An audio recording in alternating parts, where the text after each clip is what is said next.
in April will award an event or a invitation, and the team event that will happen in May. Yeah, May, right before the championships will offer an invite. And then the other 3 invites, one is taken because it's the GameCore Championship Series champion from last year, Shane Kelly. Okay.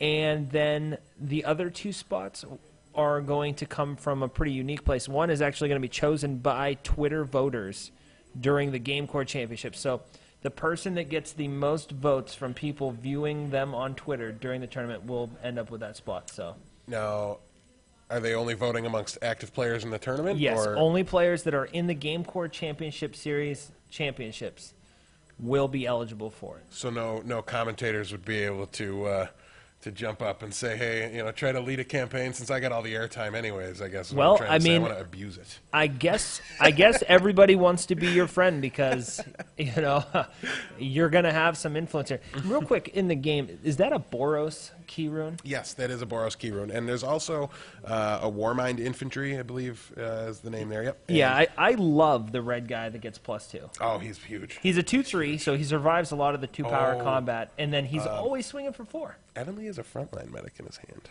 Ouch. So I got to tell you, I do not like the Boros key rune.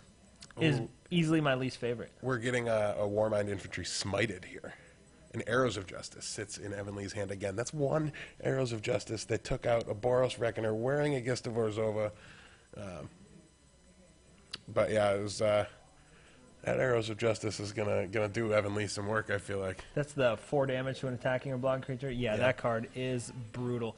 So one of the things I really wanted to get a chance to talk to you about, since you have also bore witness to all of the Say again? since you've been right here with me as I was holding the hand cams, or the draft cam, if you will. Both players had a very similar strategy. Chris writes earlier going with an Orzhov kind of a feel, and then Vince Tundo doing the same thing. And one of the observations that I made was that both of these players were kind of afraid to come out of their comfort zones. They took white and or black cards in the beginning and then just passed absolutely amazing off-color stuff in like picks 3, 4, 5, and so forth. And I just kind of thought, do we not just pick the best cards for the first, pack or 2 instead of just being like, I'm going to force the issue here? Or is this a format where you think you just force the issue? I think you're able to force the issue. We're going to get a life total update here. All right, so a big attack there by Tundo drops Evan Lee down to 13 life, he said, or 15 life? You know what? I wasn't paying attention. I believe it was 13, he said. So that's what we're going to roll with. He'll give us another update soon here. But no, I think you're able to force things here. I talked to a lot of players. I know Aubrey forced Gruul in both drafts. He just said, I'm playing the green-red guys, and threw him out there. So I believe we just saw an Arrows.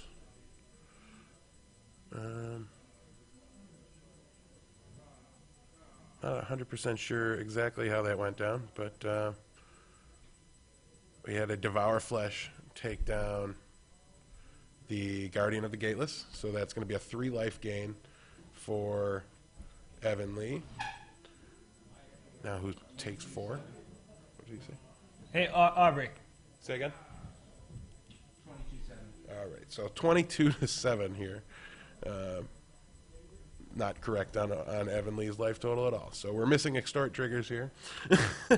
Yeah, and that's going to happen. It's that's one of the things. Look, for all of you that are viewing right now, please take the time to go ahead and message us at facebook.com/Gamecore, so that we can get information from you guys as to what we can improve. Clearly, the screen is really fuzzy at this point. We will look into that. We have a 1080p camera. I know it has to do with the Twitch setup here by Sir Axel. He wants to make sure that we're not dropping any kind of frames, and we will work to correct that kind of stuff. But anything else that we can do to make this presentation better, we are thoroughly committed to do so. we have a mythic, John. It is a Hellkite Tyrant, a 6/5 flying trampler. 22 to 3. All right, so life total there. 3.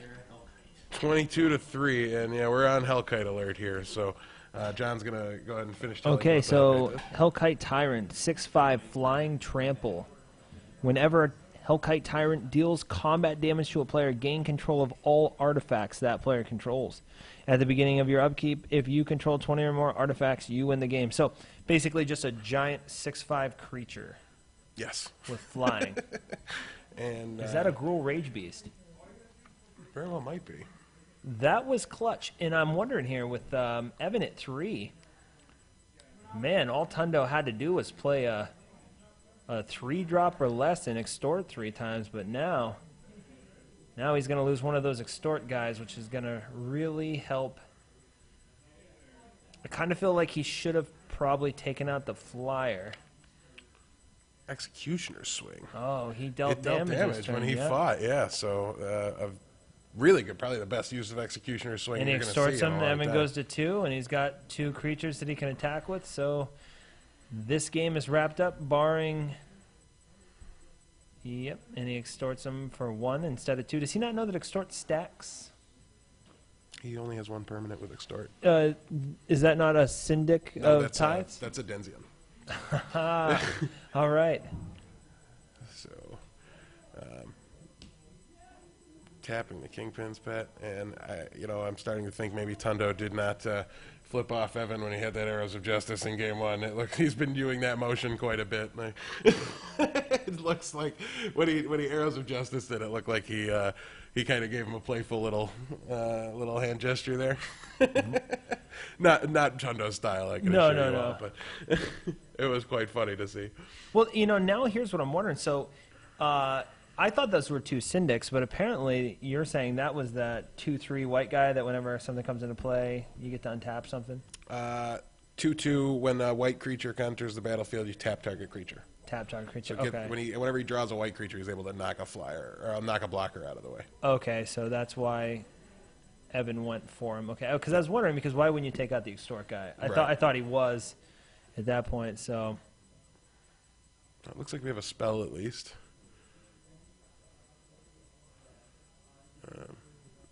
A lot of land here for Mr. Tundo.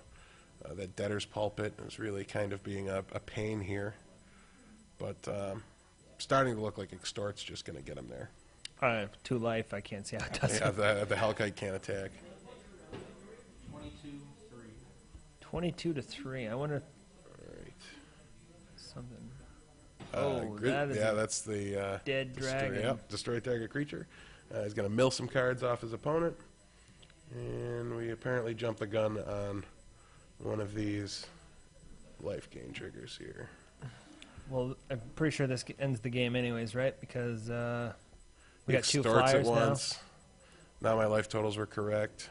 now, and that's game. Yeah, they're gonna pick him up, move to game 3. Vince Tundo. No, that was game 3.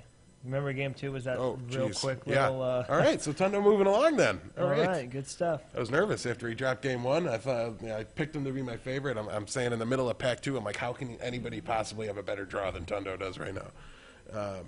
I think Tundo's deck's phenomenal. I think it's Really? exactly why you want to play Orzhov. Like, it's the most popular deck when